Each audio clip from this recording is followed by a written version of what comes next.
Every man and his dog seems to be linked with a move to United, and ridiculous fees are being quoted. But who are they actually going to get in? Who are Solskjaer and Ed Woodward going to get in that door and get to sign for Manchester United? That's the big question. There's no lie, that squad needs rebuilding.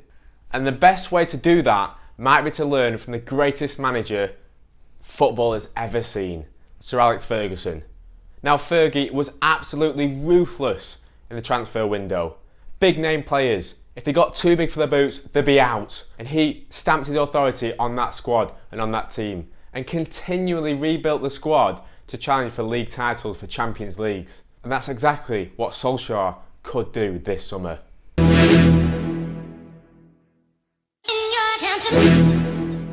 So let's look at who might be out that door. And the first name on the list, Paul Pogba. In big games, is he always there? You've got to say no. And the continued flirtation with Real Madrid and Zidane just doesn't sit right. And the history is there. Paul Ince, Mark Hughes, Roy Keane, David Beckham. Just a few of the big name players at United that Fergie wasn't afraid to get rid of, even when they were at the peak of their powers. Fergie got rid of Beckham because his celebrity status got too much. He thought in his eyes he was too big for the club. Could you say that about Paul Pogba?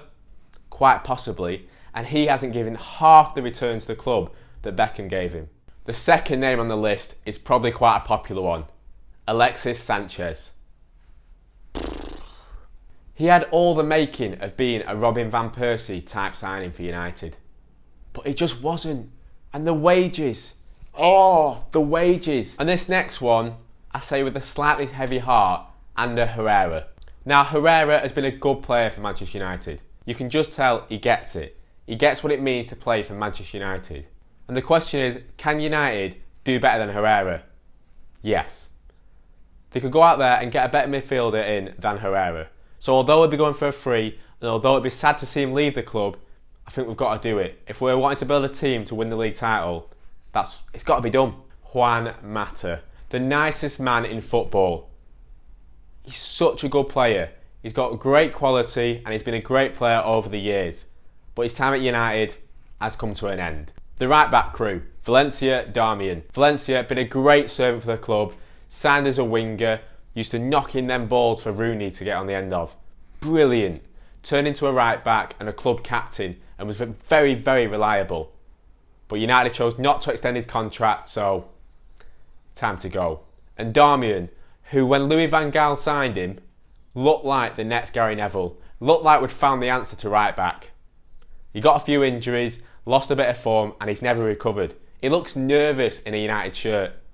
It's a big clear out, and Marcus Rojo is the last name on that list. Right, that's the dead weight out the door. Now who will be coming in? Kalidou Koulibaly of Napoli.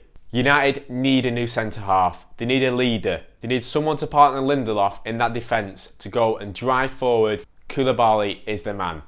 With Valencia and Darmian out the door, we need a new right-back. Aaron Wan-Bissaka. Now Fergie would always go and buy young English talent when he could, often from inside the Premier League.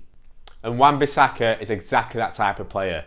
We've sorted right-back, now it's right-wing. There's only one option for United to go for this summer. Jadon Sancho. Okay, so he's still young, but his stats this season are up there with the very best. He's one of the top assisters in Europe. Sancho, Rashford, Martial. That is a frightening attack. Look, United's midfield when Pogba hasn't quite shown up has lacked creativity. That's no lie.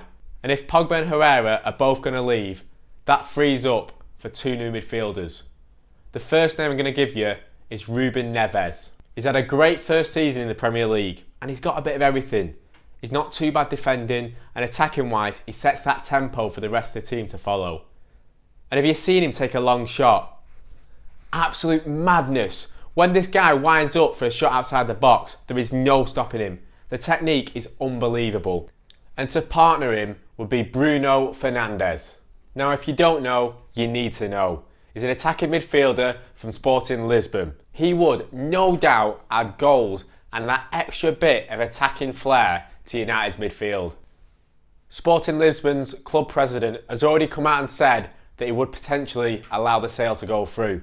And a reported figure of 70 million doesn't actually look that expensive when you think about the return that he could give. Just look at the past. Fergie dips into the Portuguese market time and time again. Some were great buys. You're thinking Cristiano Ronaldo, even Nani. And then others are like Bebe.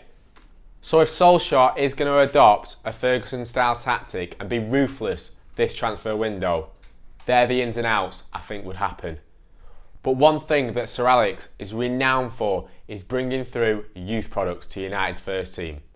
And at the minute, United have plenty of potential in their academy. Look at the likes of Gomez, Chong and Greenwood. Them three in particular should be promoted next season and be in and around that first team, vying for places. But let me know who you think Ollie should be getting in and getting out this summer.